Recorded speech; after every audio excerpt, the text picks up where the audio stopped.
A v podstate takýmto svojím rozhodovaním som o 2 roky prišiel o všetko. Vážne? Aha, a ono to veľmi bolelo. Keď si zoberete, človek je schopný mesiac chodiť po showroomoch automobiliek a vyberať si medzi modelom A, modelom B a potom sa opýtate, dobre, ako vyzerá tvoj dôchodok, tvoje investičné portfólio, tvoje životné poistenie, aké máš kryté rizika, z čoho budeš platiť štúdium svojich detí. A to ma nezaujíma, to sú nezmysly na to. Práve naopak je to ako keby dlhodobo ste stimulovaní tou pozitívnou emóciou a keď to vyjde, tak máte mimoriadne dobrý pocit z tej dobre odvedenej práce. Nemal som peniažky na to, aby som, zabezpečil pre nás bývanie, nejaký prenájom a mal kanceláriu. Proste nemal som na aj. Tak ja som si prenajal kanceláriu a ja som 2,5 roka žil v kancelárii. Vo finančnej skupine Partners veríme, že aj náročné finančné témy sa dajú komunikovať zrozumiteľným spôsobom.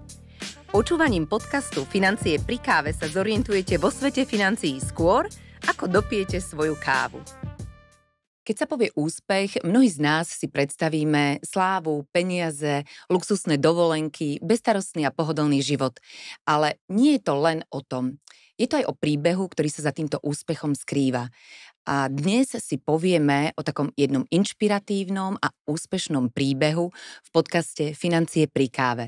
Moje meno je Anna Žilková a vítam dnešného hostia, Pavla Šulaja, partnera spoločnosti Partners Group SK. Dobrý deň, pekne vítam. Dobrý deň, ďakujem za pozvanie.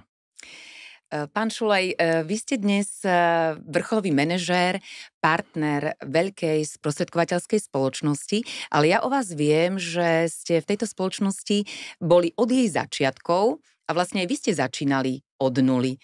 Spomínate si ešte na tie vaše začiatky? Určite áno, no sa to nedá zabudnúť. Začínal som, ako spomínate, ako ste vraveli hneď na začiatku a pre mňa to kľúčové bolo, že som bol v Spojených štátoch, ako asi každý mladý človek v tom čase. Počúval som teda podcast aj pána Škváraninu, takže ja to nazývam, že čo partner, to akože navrátilec z Ameriky. A tak sú to skúsenosti, čo ste tam robili? Zase to isté od dishwashera cez construction niekde po stavbách až proste čašníka, proste všetko možné. Čo som sa tam naučil je tvrdo pracovať. Mám rekord odpracovaných 106 hodín za týždeň, to je taký môj osobáčik. A ja som chápal vtedy, že x odpracovaných hodín krát y dolárov na hodinu rovná sa proste ten môj sen a to je mať peniaze ako mladý človek. Podarilo sa mi proste tvrdou prácou zarobiť v tom čase $15,000, čo bol majetok. V nejakom 2002 sa písal, hej, to bol majetok. A mal som pocit, že vlastne už som na druhej strane, som tam a už akože som si zarobil a postaral som sa o seba. Taký dobrý pocit, tie prvé zarobené peniaze? Tak. No a keď som sa samozrejme vrátil, nevedel som, čo s peniazmi robiť. Na takého mladého študenta to bolo celkom ako potom na Slovensku dobrá suma. Áno. Nekúpili ste si auto, alebo presne, začal som premýšľať, presne tak, chcel som si kúpiť Mustang, nejaké auto. Našťastie som ho nenašiel, alebo proste som premýšľal, čo s tým, chcel som robiť investície, špekulovať s peniazmi. A v podstate takýmto svojím rozhodovaním som o 2 roky prišiel o všetko. Vážne? Aha, a ono to veľmi bolelo. Čiže všetko sa tak rozprchlo, všetky tie pretože peniaze. keď som si uvedomil, koľko proste noci som nespal, keď som bol unavený, proste ako som sa tam takmer fyzicky zničil a potom sa vrátite s tým pocitom, že už je dobré, ale tá skúsenosť, niečo to, čo sa vám v živote stane, ale ako na to zareagujete, ovplyvňuje ten život. A ja som chcel pochopiť, čo sa stalo, pretože som pochopil, že mať peniaze je len polka príbehu. To je polovica. Veľa ľudí sa snaží zarobiť peniaze a myslí si, že to je ten zmysel. Ja som pochopil, že dobre, zarobil si a čo s nimi robíš potom, je minimálne tak dôležité, ako ich zarobiť. Lebo ak ich len zarobíš a nevieš, čo s nimi, tak o ne prídeš. A ja som tedy netušil, že existuje nejaké finančné sprostredkovanie, nejaké finančné poradenstvo, nejaké finančné plánovanie. To som netušil, že existuje. Ale mal som túto veľmi silnú skúsenosť a ja som vlastne prestal sa fokusovať alebo orientovať na zarábanie peňazí. To som pochopil, že viem spraviť, ale začal som hľadať niekde dobre, a keď ich mám, čo s nimi? A tým pádom nie je náhoda, že som sa dostal alebo reflektoval na tú ponuku ísť do finančného sprostredkovania, do finančného vzdelávania, lebo to boli presne tie informácie, ktoré som chcel. Takže vlastne taký bol môj začiatok. No ako to bolo? Oslovili vás, alebo vy ste si našli informácie, zase tie začiatky, keď ste začali pracovať v tom sprostredkovateľskom biznise? Môj brat bol klient spoločnosti a on ma odporučil ako mladého človeka, ktorého by to mohlo zaujímať. Zaujímali ste sa stále o tie financie, ekonómiu, nielen teda o zarábanie peňazí? Uh, Bola mi to oblasť blízka. V tom čase na Slovensku prebiehala aj dôchodková reforma. Ja som chcel vedieť, čo to znamená, čo je to dôchodok, čo je to nejaká reforma, nejaký druhý pilier vznikal. Pre mňa to boli akože, som mal pocit, že sa niečo v spoločnosti deje a chcel som tomu rozumieť. A pochopil som vlastne aj zo skúseností z tých Spojených štátov, že rozumieť peniazom je mimoriadne dôležité v živote človeka.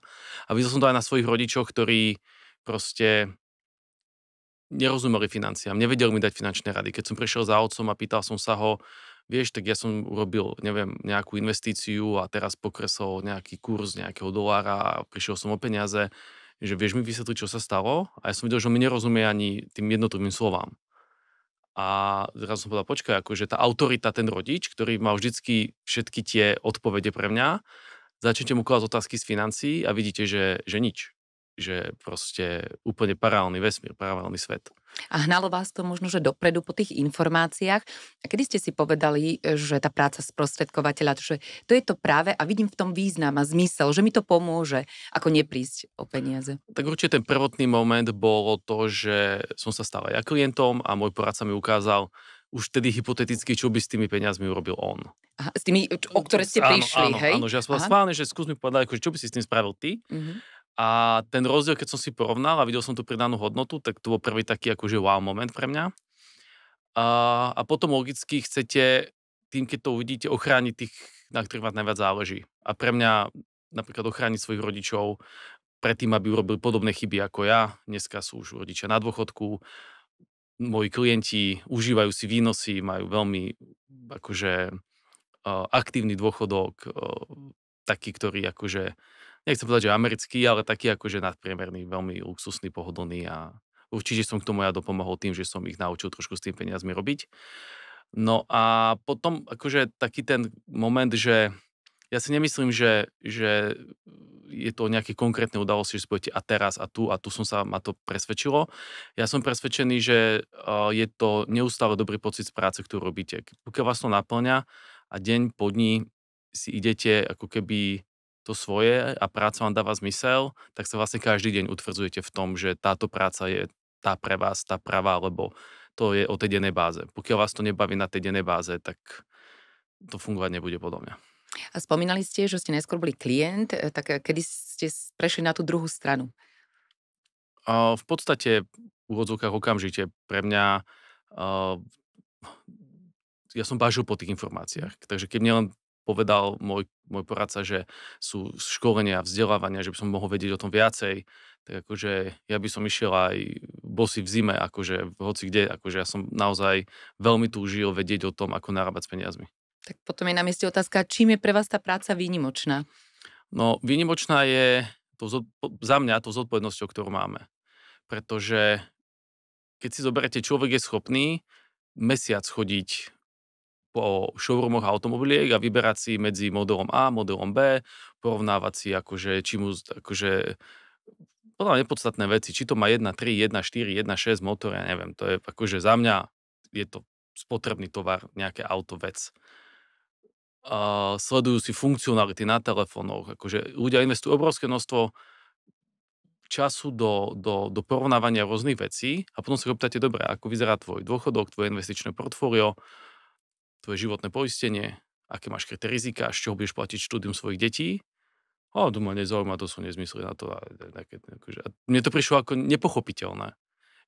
Jak tak akože extrémne dôležitá vec pre život ľudí, ako sú peniaze, sú tak okrajovým predmetom tvojho záujmu. A už keď, tak sa snažíš peniaze zarobiť, a myslíš si, že to je tá podstata a nevidíš ten obrovský priestor a to je čo s nimi potom, zarobil si čo potom. A tá práca ma chytila v tom, že som si uvedomil, akú vlastne obrovskú zodpovednosť máme. Že niekto tu musí byť, kto vysvetlí bežným ľuďom, že pozor, tu je jedno obrovské pole, ktoré ťa musí zaujímať. A to sú práve odpoveď na tie otázky, ktoré som položil. A vy ste, ako ste spomínali, začínali úplne od nuly. Asi ste sa na tej svojej ceste kariérnej stretli s nejakými prekážkami, bariérami možno. A mali ste také obdobie, že ste si povedali, že idem to zabaliť, že nemá to význam? Alebo nie? Nemal. Nikdy ma nenapadlo, alebo nikdy som neuvažoval nad tým, že by som v biznise skončil. mal som samozrejme také akože obdobia, ktoré ja som si definoval, že mi chýbalo sebavedomie. Ja som mal pocit, že vlastne nedokážem ísť ďalej a chýbalo mi sebavedomie na tom urobiť ten ďalší krok. A vytvoril som si taký mechanizmus, nazvime to, ktorý používam dodnes, že keď identifikujem na sebe, že mi chýba sebavedomie, tak robím dve veci. Tá prvá, pripomínam si výsledky a úspechy, ktoré som už dosiahol. To je na svojom dobre si povedať, akože tak zase nie si úplne akože na zahodenie už si toto dokázal, tamto dokázal. Áno, že čo všetko už máte za sebou. A potom je druhá vec, je obklopiť sa ľuďmi, ktorí vám to sebavedomie pomáhajú dvíhať. A dať možno na istý čas trošku bokom tých, ktorí vás dávajú dole. A tým pádom to nie je o tom, že nepočúvam nejaký kritický názor alebo nepočúvam nejakú spätnú väzbu, ale v tom kritickom období proste mimoriadne podľa mňa dôležité je, aby bol niekto pri vás, kto vám pomôže to sebavedomie zdvihnúť a súčasne vy sám si musíte pripomenúť, čo všetko ste už dokázali na tej ceste a to nejak vás posunie k tomu ísť ďalej. Takže jedine to, že ja mám nízke sebavedomie už akože z mojej vlastnej ako keby osobnosti a podstaty, takže mi sa to stáva často, že ja potrebujem trošku... A v akých situáciách napríklad, v takých tých biznisových, životných? Vo všetkých. Ja som silný introvert a mám nízke sebavedomie. Aha. A tým pádom pre mňa aj ten život tínedžera alebo študenta, proste ja som mal veľmi úzky okruh kamarátov, priateľov. Pre mňa nejaká sociálna interakcia s ľuďmi bola až nočná mora pre mňa, ako hovorím, že zavolajte ma na svadbu a pre mňa je to akože koniec. Toľko ľudí na mňa a koniec. A oni mi ľudia hovoria potom, že dobre, veď, ale akože jak môžeš pracovať s ľuďmi a dneska školíte 500 ľudí a akože idete... A vediete tým naozaj stoviek ľudí. A užívate si to. Ja im hovorím proste, to je tréning, to je drill, proste je to 15-17 rokov praxe, proste na dennej báze a je to proste skill, ktorý jednoducho sa naučíte. Áno. Ale ako keby v tej mojej podstate hlavne na začiatku bolo mimoriadne dôležité to sebavedomie si nejakým spôsobom budovať. A spomínali ste, že práve to sebavedomie ste si zvyšovali v situáciách, ktoré boli pozitívne, v ktorých ste niečo dosiahli. Spomeniete si na nejaké také situácie v tej vašej kariére, že áno, že toto boli momenty, kde ste si povedali, áno, to som dokázal a ktoré teda vám pomáhali práve pri tom vašom sebavedomí? Opäť nerád by som vyzdvihoval nejaký konkrétny moment alebo konkrétnu udalosť, lebo v našom biznise je to, niekto povie, že to je negatívum, že to nie je o tej spontánnej radosti. V tom športe, ja neviem, ja som športový fanúšik, máte, že niekto dá v 92. minúte v nadstavenom čase gól, rozhodne majstrovstva sveta, dá tú penáltu a teraz celý štadión vrieska a oni sa na neho nahádžu a on úplne pláče dojatím. Proste takéto momenty v našom biznise nie sú, pretože čokoľvek chcete dosiahnuť, tak to proste mesiac, 2, 3 dopredu, pol roka plánujete. Inak sa to neudeje. Ten manažment je o tom proste naplánovať to na rok, 2, 3 dopredu. Už ako partner firmy sa bavíme o 2, 3 rokoch. A potom, keď sa to stane, tak je tak akože vyšlo to. Hej, lebo vy viete, že sa to stane. Áno, áno. Tými postupnými krokmi, ako je tam ten cieľ. Áno, ale zase, čo ma tak... Nie je taká spontánna radosť, ale zase je dlhodobá, rozložená. Áno, to znamená, že ja to chápem, že máme dlhodobú radosť a je to proste taký ten dlhodobý proces, ale zase na začiatku je to, že, ja neviem, keď nováčik má prvého klienta a on mu prejaví dôveru, tak on presne sa správa a cíti ako ten, kto dal ten gól v tej 92. Áno. A tým pádom, keď moji kolegovia so mňou zdieľajú takú tú spontánnu radosť a zavolajú mi, vieš, Pavlo, mám prvého klienta, vieš, a ja mám niečo, prvého nového spolupracovníka. Som stoupen, on na to tiež akože vtedy veľmi teší, lebo je to tá spontánna radosť taká autentická. Ale už potom neskôr je to o tej plánovanej radosti, ktorá nie je menej cenná. Ja ju nevnímam, že ona nie je menej cenná. Práve naopak je to ako keby dlhodobo ste stimulovaní tou pozitívnou emóciou a keď to vyjde, tak máte mimoriadne dobrý pocit z tej dobre odvedenej práce. A vy ste spomínali, že váš taký ten úspech je možno, že aj trošku vydretý, že ste naozaj tých 17 rokov tvrdo aj na sebe pracovali. Čo ste možno museli tomu úspechu obetovať? Ja to vždycky vnímam, že nejde o to, čo akémukoľvek úspechu obetujete, ale musíte byť pripravení to obetovať. To znamená, nemusí sa to stať, ale pokiaľ vy nie ste pripravení obetovať možno čas osobného komfortu, možno čas okamžitých pôžitkov, alebo okamžitého uspokojenia, alebo možno aj určitých vzťahov, tak pokiaľ nie ste ochotní obetovať nič, tak ten úspech sa nedostaví. To znamená, ja pre úspech v biznise som vždycky bol, aj som dneska, ochotný niečo sakrifikovať, obetovať. A na prvom mieste určite to je osobné pohodlie a tá zóna komfortu. To musí ísť bokom. Ako napríklad vyzerali tie vaše začiatky, keď naozaj ste už, poďme do takých, vrátiť sa pár rokov dozadu, že ste boli 20 hodín v práci? Keď som začínal v Bratislave, tak jasné, ste prišli, presťahovali ste sa? Áno, ja pochádzam z Dolného Kubína. Aha. A ja som začínal rozvíjať Bratislavu. V tom čase som mal priateľku, ktorá študovala v Bratislave. Dneska je to teda moja manželka. Sme spolu už cez 20 rokov, to znamená, si tu ten príbeh ide so mnou. Áno. A samozrejme ďakujem aj za tú podporu, ktorú mi vždy dávala. A ona študovala v Bratislave, ja som začal rozbiehať vlastne tým v Bratislave. Uh-huh. A nemal som peniažky na to, aby som, zabezpečil pre nás bývanie, nejaký prenájom a mal kanceláriu. Uh-huh. Proste nemal som na aj. Tak ja som si prenajal kanceláriu a ja som 2,5 roka žil v kancelárii. Tak to je príbeh. A proste ja som o 7 ráno mal prvé stretnutia, takže som stával o 5. Proste musíte si dať spršku, dať sa do obleku skôr, ako niekto príde. Popratať. Hej, aby si to nikto nevšimol, lebo to není akože príliš motivačné, keď vás klient stretne proste v uteráku, v kancelárii, to je nezmysel. Takže som stával veľmi skoro ráno, o 7 prvé stretnutia, ťahal som do 8 do 9, potom som si nafúkoval nafukovačku, tu som dal školiačke proste pod stôl a išiel som spať. A takto som žil proste 2,5 roka. A priateľka pri vás vydržala, keďže je dnes manželka vaša? Áno, ale mali sme spolu aj vtedy rozhovory, že vlastne, či zrovna toto je ten život, ktorý chceme mať. Ja hovorím, nie, teraz je to o tom, že potrebujeme čas toho osobného komfortu, osobného pohodlia dať bokom, že proste ja viem, čo robím, chcem proste dosiahnuť nejaký rast a úspech, že tomu biznisu verím, nech mi dá podporu a proste, keď skončí školu, proste kúpime si byt a budeme žiť spolu.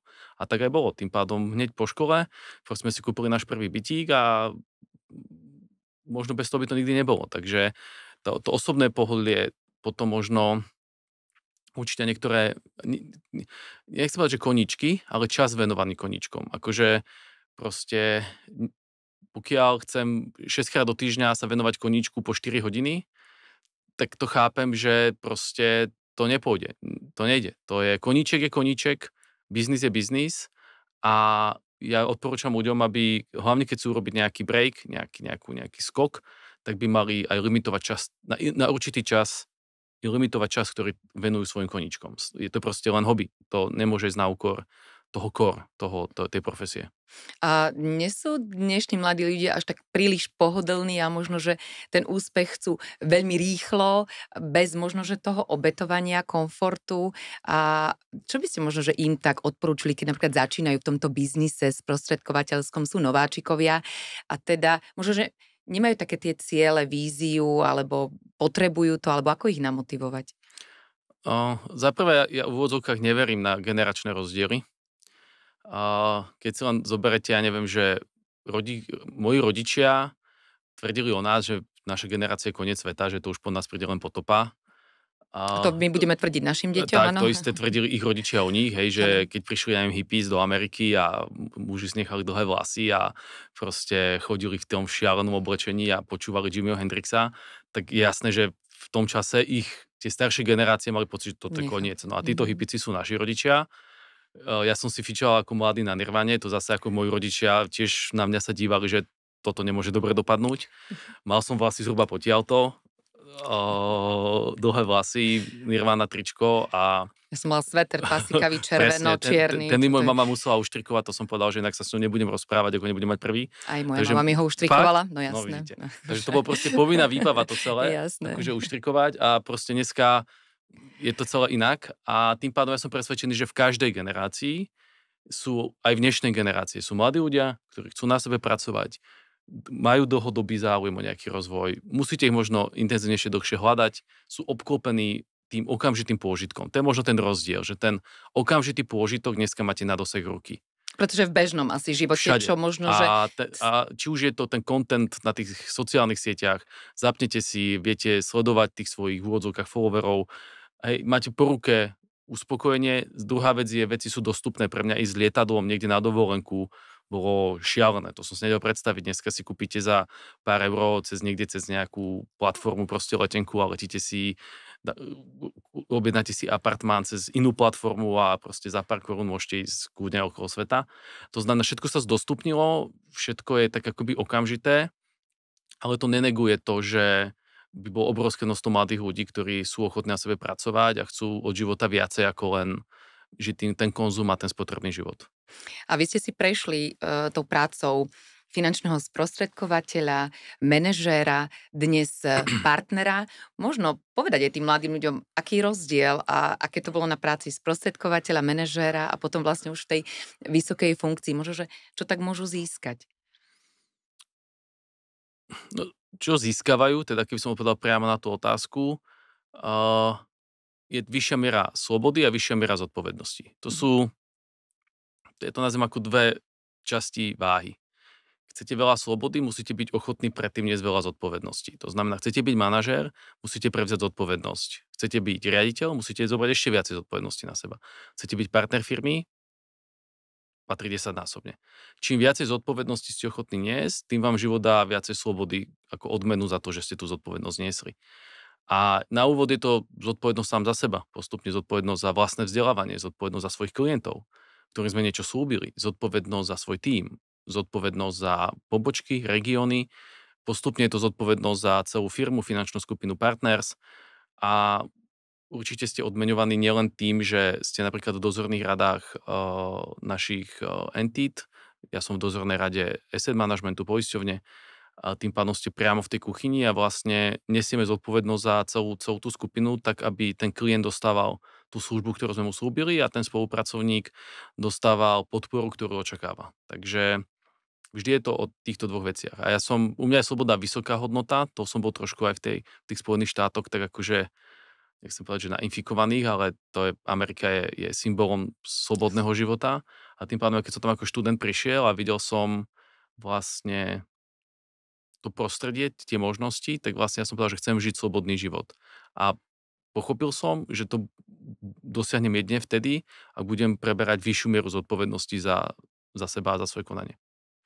A môžu aj takí začínajúci sprostredkovatelia dosiahnuť tú až pozíciu partnera? Dá sa to? Vlastne, že ak sú nováčikovia, je to možné? Určite áno, ale ja zvyknem hovoriť, že to, že je to možné, neznamená, že sa to podarí. To znamená, keď poviem áno, každý má možnosť stať sa partnerom, ale nie každý to dosiahne. A prečo? Je to podľa mňa práve preto, že je to ochota zodpovednosť, to je tá prvá vec. A potom druhá vec je odložiť to uspokojenie na neskôr. A ja netvrdím, že dneska ľudia majú 2 roky spávať v kanceláriách predtým, ako si kúpia svoj byt. Ja nehovorím, že nemajú chodiť na dovolenky, ale ja som vždycky u seba silne podporoval zásluhový princíp. Vždycky, keď som sa v živote odmeňoval, alebo som si niečo kupoval ako človek, tak som predtým musel dosiahnuť výsledky a úspech v tom profesnom živote. A začalo to napríklad tým, že keď som bol povýšený na konzultanta, tak som si kúpil prvú hodvábnu kravatu, stála ma vtedy 500 korún. Moja priateľka sa so mnou nerozprávala, alebo 500 korún, akože to boli šialené peniaze. A až keď som šiel na manažera, som si kúpil prvé auto. Ja som 1,5 roka chodil meskou, proste musel som si požičiavať od kamarátov, od otca, to viete, to je 1,5 roka vysvetľovať každému, že kam idem a kedy a toto a auto a požičaj. Ja som mal financie na to, aby som si to auto kúpil, ale ja som povedal, nezaslúžil si to. A vlastne to aj celkovo to finančné sprostredkovanie asi, keď dobre rátam, 17-18 rokov ste v tom biznise od začiatku, určite sa zmenilo. Určite bolo iné pred 18 rokmi, je dnes iné. My sme sa pred podcastom rozprávali, že tá technológia a tá digitalizácia vám sú veľmi nápomocné v tejto vašej práci. Možno ako toto ovplyvnilo to finančné sprostredkovanie a kam sa to môže ešte posunúť? Tie technologické všetky novinky, že už to predsa len nie je tak, ako to bolo na začiatku, možno, že ručné vypisovanie, alebo ako ste to mali vtedy. Jasné, to akože ten začiatky boli proste presne, že všetko pero papier, dokonca si pamätám, že som ešte rátal cenu nejakých pripoistení normálne cez matematické vzorce a sme mali tabulky, z ktorých sme odčítavali proste sadzby a rôzne sadzobníky a akože sme si takto hľadali a kontrolovali a vzorce vypisovali. To už dnes je asi nepredstaviteľné. To je proste nepredstaviteľné. To znamená, určite tá doba sa posunula k tomu, že vlastne dneska máme plne digitálny paperless proces. Je to nielen proste dobré pre rýchlosť toho sprostredkovania, ale aj pre našu planetu, lebo keď nepoužívate žiadny papier, tak proste šetríte lesy a je to proste je to určite prínosné pre tú spoločnosť. Takže dneska áno, fungujeme plne digitálne. A potom to, čo sa podľa mňa zmenilo, je, že ja mám pocit, že celý svet sa neustále zrýchluje. A keď sa zrýchluje svet, tak vy máte na jednotlivé úkony menej času. Aj ako klient, aj ako keby sprostredkovateľ. A tým pádom to, čo rozhoduje, je informácia. To znamená, zhromažďovanie informácií o zákazníkoch a efektívna práca s nimi je podľa mňa ten challenge do budúcnosti. Vedieť prejaviť o klienta úprimný záujem a vedieť mu ponúknuť službu v čase, keď ju potrebuje, formou, ktorá je preňho efektívna. A tým pádom ja som skôr fanúšik kvalitnej služby, pretože cítim zodpovednosť za tú službu, ale uvedomujem si, že na to, aby sme tým desiatkam tisíc a stovkám tisíc klientov vedeli tú službu poskytnúť a oni mali pocit, že ju dostávajú ako keby v tej forme, v tom čase, kedy ju potrebujú a nie sú spamovaní nejakými všeobecnými ponukami, tak vy musíte mať o tom zákazníkovi informácie, ktoré majú vlastne tú hodnotu. Čiže možno, že v porovnaní tá práca finančného sprostredkovateľa pred mnohými rokmi a dnes je asi možno, že v tomto tak jednoduchšie, že pomáhajú rôzne nástroje, tým človek sa môže viac tak aj rozvíjať nejak? Určite áno. Ja si pamätám, som mal však skriňa, v tej skrine ste mali šanóny a mali ste na klientov A až B, B až C a teraz proste, keď ste niečo chceli, ste proste museli ísť do tej zložky a teraz tam niekde listovať a skenovať nejaké dokumenty a všetko to archivovať, akože raz sa mi stalo, že som bol na nejakom seminári a mal som zložky klientov v kufri a pršalo a ja som zabudol zavrieť zadné dvere na aute a jak som sa pohol, tak mi to proste spadlo do blata, tak som to proste musel sušiť a proste potom vysvetľovať klientom, že vieš, ja som včera skenoval a môžeme to ešte raz a on, kde si to dal? Hovorím, tak hej, a proste ten papier je zničiteľný. Hej, a proste v tej digitálnom svete je to proste úplne iné. Máte tie veci archivované a máte k ním kedykoľvek prístup cez nejaký cloud a proste ste nápomocní. Takže je to určite úplne iné. A vy ste spomínali, že teda prešli ste rokmi odriekania, možno takého obmedzovania toho osobného komfortu a dnes, keď zatvárate kľúčky kancelárií, tablety, vypínate mobily, tak čo si tak doprajete pre seba? Čo máte rád? No, ja stále tú osobnú zónu komfortu stále tak ešte ako keby potláčam ten osobný komfort. To znamená, poviem príklad, chodím na 11-ročnom aute, ktoré má najazdených 301 000 kilometrov. To neuverí nikto, ale... A proste mám zadefinované, kedy ho vymením. Ešte proste som nesplnil všetky veci tak, ako som chcel, takže... stále tá sebadisciplína. Áno, to proste musí byť. To jednoducho, to už je návyk, to už je proste rutina. A moja manželka mi hovorí, že ja neviem oddychovať a neviem sa vypnúť. A ja na to odpovedám, že áno, lebo nie som ladnička, tá sa vypína. Hej, alebo mikrovlnka. A to znamená, že ja nad biznisom a nad svojou prácou premýšľam stále.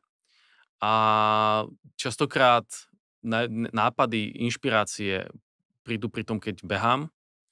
Napríklad ja rád behám, to mám taký akože proces, kedy to telo dostáva nové podnety, ale keď chcem akože úplne vypnúť, tak sa snažím, musíte sa sústrediť musíte mozog koncentrovať na nejakú činnosť, ktorá je veľmi náročná, napríklad hranie na gitare. Hrám na gitare a začal som hrať na gitare ako 42-ročný.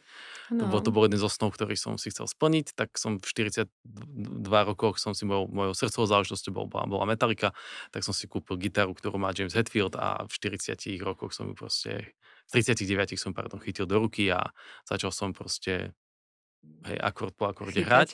A vlastne keď sa učíte hrať tie akordy, tak musíte tomu dať všetko a tým pádom vtedy nemáte čas premýšľať. Alebo je to proste beh v teréne, keď musíte dávať pozor na každý krok. Tam každé zlé stúpenie môže byť chybné, hranie golfu. Ste športový fanúšik, ste hovorili? Áno. Ja som veľký športový fanúšik. Nikdy som šport aktívne nerobil, ale som veľkým fanúšikom futbalu a mojou srdcovou záležitosťou je FC Barcelona už desiatky rokov. A ten dôvod prečo? Lebo majú silnú vieru v to, že dokážu najlepší tým vytvoriť sami. A tá ich pamätná akadémia La Masia, ktorá vlastne vyprodukovala pre futbal najväčšie hviezdy súčasnosti aj minulosti. A ja trošku myslím, že ten Partners je to taký ten podobnú paralelu tam vidím, že my takisto veríme tomu, že sme schopní najlepších ľudí, najlepších poradcov, riaditeľov si proste vytvoriť sami, vychovať si ich úplne z tých biznisových detí a ten prístup nám prináša výsledky a ten prístup prináša výsledky aj FC Barcelone. Takže toľko možno k tým mojim koničkám záľubom. A ono, keď je človek tak na vrchole, tak mnohí z nás si pomyslia, že no čo už ten človek môže nejako dosiahnuť, alebo čo už ešte môže chcieť. Tak keď vás tu mám tak oproti, tak máte ešte vy nejaké ciele, možno, že ešte po niečom túžite, možno, že v tej aj kariérnej, ale aj osobnostnej rovine? Určite áno, ja mám stále 43 rokov, to znamená, že ja ešte vnímam, že v úvodzovkách som ešte nič poriadne neurobil, keď to tak poviem prehnane. Dokonca ono to platí tak, že keď má muž niekde okolo 40-ky a 50-ky, tak je najvýkonnejší, to je tá jeho zlatá éra. To znamená, ja vnímam, že ešte som v tom najproduktívnejšom veku, už mám nejaké skúsenosti, už nie som v úvodzovkách decko, takže teraz práve som v tom najlepšom veku z pohľadu mužov. No a čo sa týka tých cieľov a ambícií, tak ja náš nováčikovia dostávajú jedno cvičenie. Oni si na úvod píšu svoje životné ciele.